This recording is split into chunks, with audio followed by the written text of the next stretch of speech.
Welcome to World Social Studies for elementary teachers.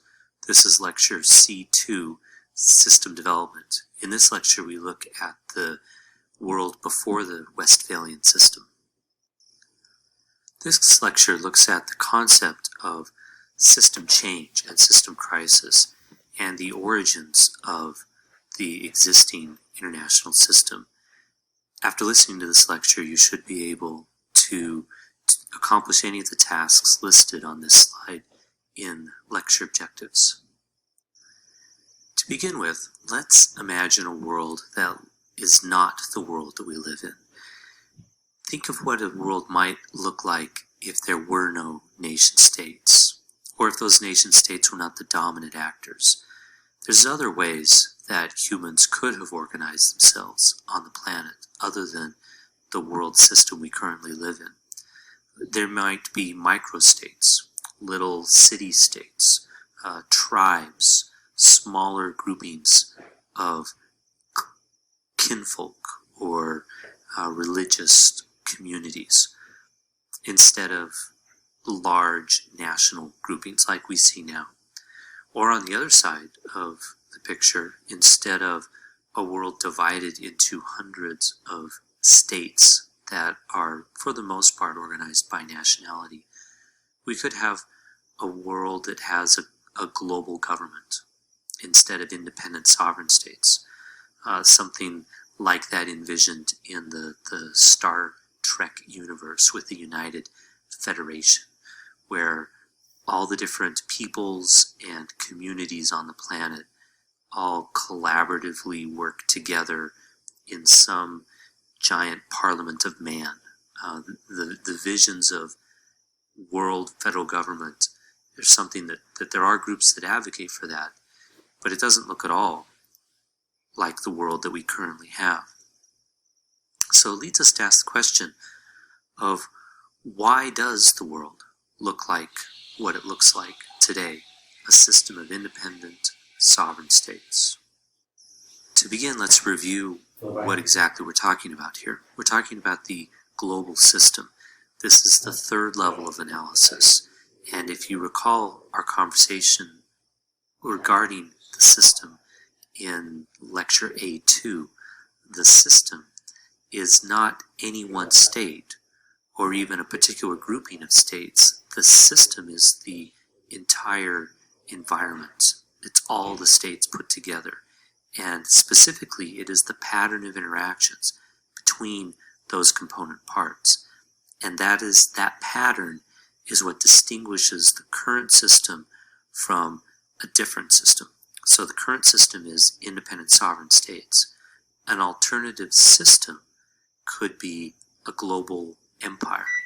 That would be the same human beings, but they would be organized differently because the pattern of interactions would differ. So that's what we're focusing on in this discussion here, is the pattern of interactions and how that has changed over time. Now, as we look at systemic change and when the system alters, when that pattern of interaction shifts, we tend to speak in terms of systemic crisis. So I wanted to focus a little bit on that word crisis. Now, crisis has a very negative connotation in English. We tend to think that a crisis is something to be avoided. It's a dangerous situation. But if we look at the meaning of that word, the word crisis comes to English by way of medicine. It's a Greek word. The origin, anyways, is in Greek. And the crisis was the description of the moment in medicine when a patient is suffering from an intense fever, and that fever can go one of two ways. Either the fever will continue to get really, really hot, and the patient's brain will be cooked and die from the fever, or the heat from the fever will kill the bacterial or virological cause of the fever. It'll kill the pathogen, and the body recovers. The fever breaks, and the patient gets better. And so the word crisis was used by these early Greek doctors to describe that moment where the fever is high and you don't know what the outcome's going to be, whether the patient is going to perish from the fever or recover from the fever, whether it is a fatal fever or a curative fever. That moment of unknowing, that time of transition, was called the crisis. So that's how that word entered into the English language. And so a crisis then is an episode of transition. It's moving from one state to another state. And at the moment of crisis, you don't know what the end state is. The slide indicates a movement from A to B, but the crisis is the middle of the arrow there. And you don't know whether you're going to end up in B. You may turn around and go back to A, or you may end up in condition C or D or E. That's what a crisis is, that transition where the outcome is unknown. And because in the Western culture, and American culture in particular, tends not to like uncertainty, this unknowingness of this transition is why this has a very negative connotation. So a crisis, things are in change, they're in flux, that makes us nervous, so we don't like that word. It's important to point out that a crisis can also lead to a new opportunity. There can be a crisis of opportunity as well as a crisis of threat. So systemic crisis then is where the system is in transformation. It's no longer A, but it also hasn't finished changing. And so you don't know whether you're going to end up in B or C or D. Now, these moments of crisis where the entire system, the pattern of interaction, is undergoing change, that's a very rare phenomenon. The whole point of systemic analysis, of having a third level of analysis, is that it tends not to change. And so if you can understand the environment, you can predict behavior within that environment. And so that environmental condition tends to be fairly constant. So change is infrequent, but the system may alter a little bit, may modify slightly. That may not necessarily be the result of a crisis, but in the middle of that, it may look like a crisis. So that's what we're going to be examining as we look through how the system has changed over time in order to end up with what we have now, are these moments of crisis. Now, before we begin, let me acknowledge that this timeline that we're going to lay out here, which is essentially a thumbnail history of Western Europe, is Eurocentric. And I need to acknowledge that. Yes, I know that this timeline is Eurocentric, that there were other systems coexisting with the European system. There was a very well-developed Chinese system. There was a much more advanced Islamic Persian system in the Mediterranean and Persian Gulf. There were advanced cultures that had systemic impact in sub-Saharan Africa, particularly in the Niger Delta.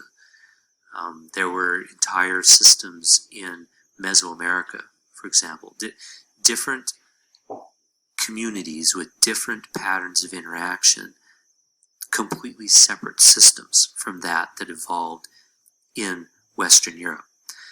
So we acknowledge those systems existed, but the reason we're focusing on the European system is that as that system developed and spread, the Europeans left their little neighborhood and conquered the rest of the world.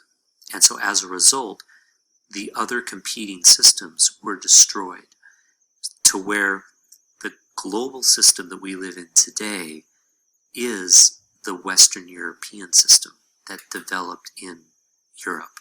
So while the history is Eurocentric, it is the origin of the global system that we live in today. So the beginning of this current system can be dated back to the fall of Rome, 476 AD. And the reason we start the clock there is because prior to the fall of Rome, we had a very clearly defined imperial system of interaction. And there were empires that competed with one another, but that competition was not over a determination of how they should interact.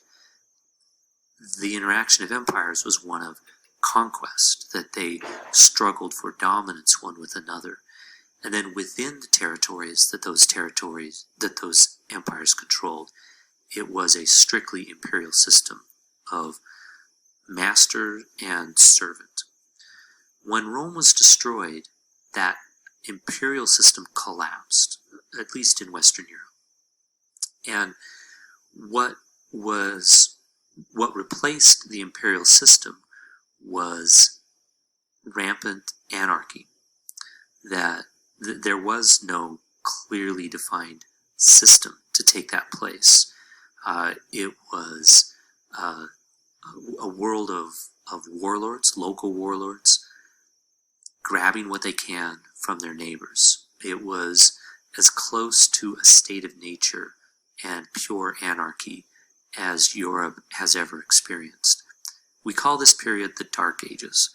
And the reason they're called the Dark Ages is because they were one of chaos and murder and rampage, where, again, local warlords used the power of their sword to determine the rules over the territory they controlled. And they only controlled that territory as long as they maintained their dominance by the sword. So this is the birth of the European system, is out of that, the anarchy that resulted from the ashes of the Roman Empire. We fast forward a few hundred years to 800 AD, and this is typically viewed as the end of the Dark Ages. And this is when Charlemagne was crowned Emperor of the Romans. Charlemagne was essentially a more successful warlord than the other warlords of the day. And he conquered the neighboring tribes. He unified the Frankish tribes under his command. And through a very early system of feudalism, was able to organize a state structure that could establish authority over some territory. And this is why we typically see this as the end of the Dark Ages. It's no longer chaos, anarchy, local tough guys running the show. There's now states and clearly defined hierarchies in place. Now, the big innovation that enabled Charlemagne to conquer the neighboring tribes was the feudal model.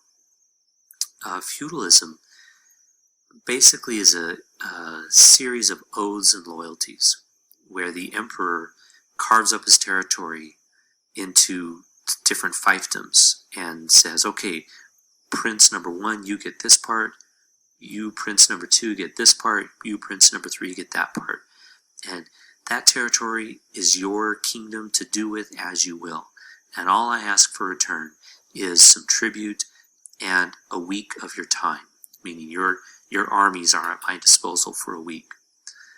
And the prince then agrees to that, and then goes to their dukes and barons, and they carve out their kingdom and say, okay, Duke number 1, Duke number 2, Duke number 3, you have these territories, and they're yours to control however you want to.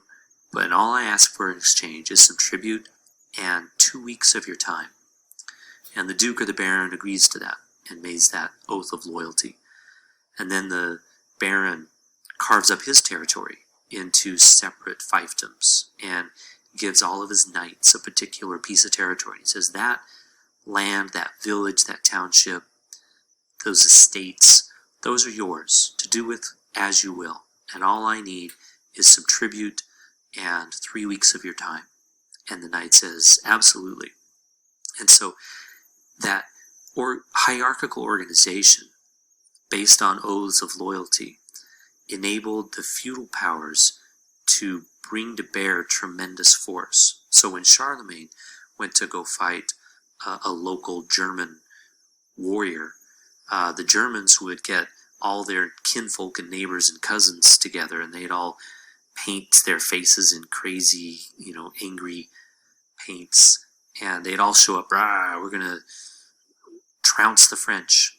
And then Charlemagne calls in all of his oaths of loyalty, and the Germans come with 600 very angry German tribesmen, and Charlemagne shows up with 6,000 knights and troops. And so who wins that battle? Well, Charlemagne wins it every time. And so the neighboring tribes, the neighboring nationalities, realized very quickly that that was an effective model of organization. And feudalism spread rapidly through Europe, because if you didn't adopt that state model, you would be defeated by those who did. So that spread very quickly. Another aspect of the Middle Ages that affected the system at the time was the ideology of a universal Christian empire. At the time, the Western Europeans saw themselves as competitors. These different feudal lords would compete for power and territory and wealth, but they all saw themselves at the end of the day kind of on the same side when it came to the Mongol hordes from the east, or the Muslims to the south, or the Celtic tribesmen to the northwest islands. They felt unified in that regard, in their religious identity. Something that helped with that unification and facilitated the interaction between these feudal states was the Catholic Church and its use of Latin, the universal use of Latin. Latin, then, being the language of the Church, becomes the language of diplomacy as well. And if a French king wants to talk to a Polish king, they use Latin when they're speaking, or they use the intermediaries of church officials to act as diplomats to encourage and facilitate exchange between these two kingdoms. So this ideology of a universal Christian empire was used to facilitate exchange and also legitimize the government of the various kings that emerged in the medieval period. We then can fast forward 500 years to the end of the medieval period, to 1350, and this is an important moment of systemic change because it represents the rise of the Italian city-states. By 1350, the economies of Western Europe are recovering from the Dark Ages, and wealth is accumulating to the point that the Europeans are able to start purchasing luxury goods and start importing those goods from other parts of the world. They begin to rediscover the world around them. And in particular, the Middle East was the gateway to the East in China and India, and the wealth of those societies. And so the Arab states at the time became tremendously wealthy and powerful, controlling that trade. But as that trade came into Europe, it was a Mediterranean trade. And the peoples that controlled the Mediterranean were the Italian city-states. And so these city-states used that trade monopoly to generate tremendous wealth for themselves. They were able to fund mercenary armies and resist the being taken over by the feudal states that were around them. We call this period of tremendous concentration of wealth and this reawakening to the rest of the world the Renaissance period.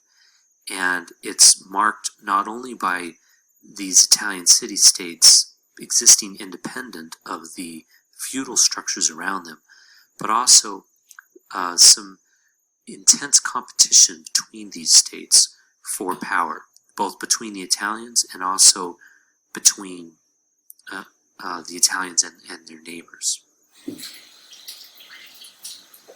Now, by the end of the Renaissance period, states, as we understand them in the modern context, were forming into things that we would recognize now as a modern state. And this is because for the Italians to be able to fight these prolonged wars with their feudal neighbors, it required large mercenary armies. Because if you remember, the advantage of feudalism is the ability to mobilize all the resources of a kingdom for a few weeks at least, as knights and princes and dukes fulfilled their feudal obligation of military service. And so they could mount large armies in the field. So the Italians had to field their own armies. And they did that through paying for mercenaries.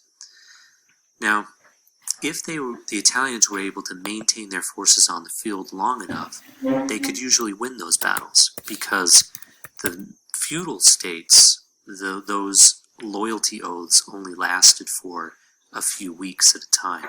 And after that point, the kings had to actually pay their troops, which they just couldn't afford to do. So the Italians tended to win these battles because they had more money to pay their troops than the feudal kings did. So where did they get this money? Now, this is what leads to the rise of what we now see as the modern state.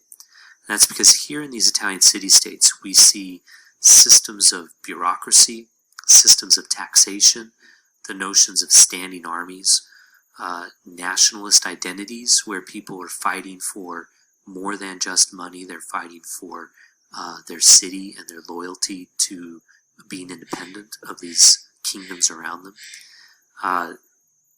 These practices were developed in this competition that revolved around the Renaissance.